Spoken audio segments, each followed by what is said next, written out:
Today, April 30, 2025.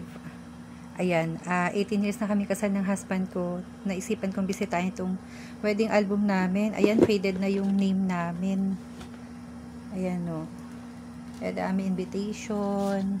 Ganito yung motif ng abay namin. Parang light na apple green.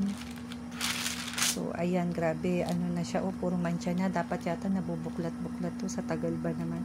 Ito yung aming wedding ring na hindi ko na masuot ngayon kasi tumaba na yung daliri ko. Tapos, ito yung mga usong giveaways noon. Ayan. Ito, in-order namin sa 168 Mall. Tapos, binalik to sa China kasi doon yan, yung ano, yan, no, nilagyan ng name namin sa loob ng, yan, yung glass na yan.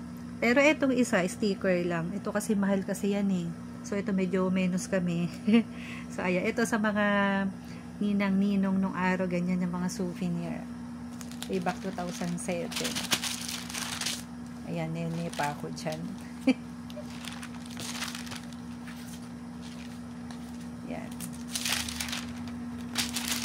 Yan. Nung kinasal kasi ako, wala na akong father.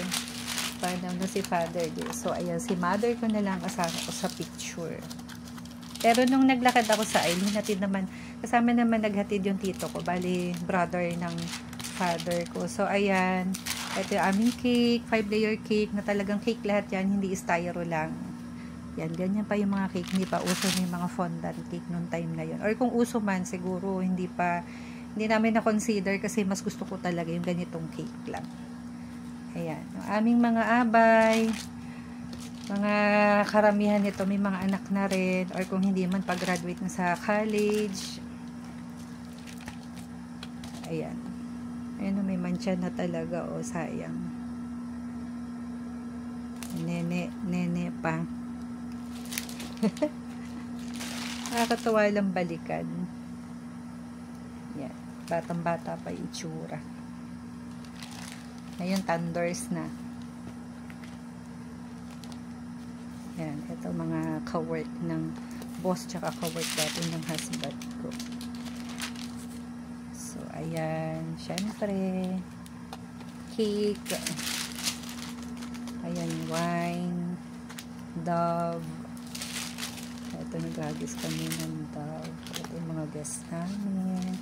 Yung mga friends ko. Ayan. Nagis na yung bulaklak. Grabe, ang slim ko pa dito. Sexy ko pa dyan. Ayan, nag-speech. Umiyak ako. Siyempre, papasalamat. Ayan. The end. Thank you, guys.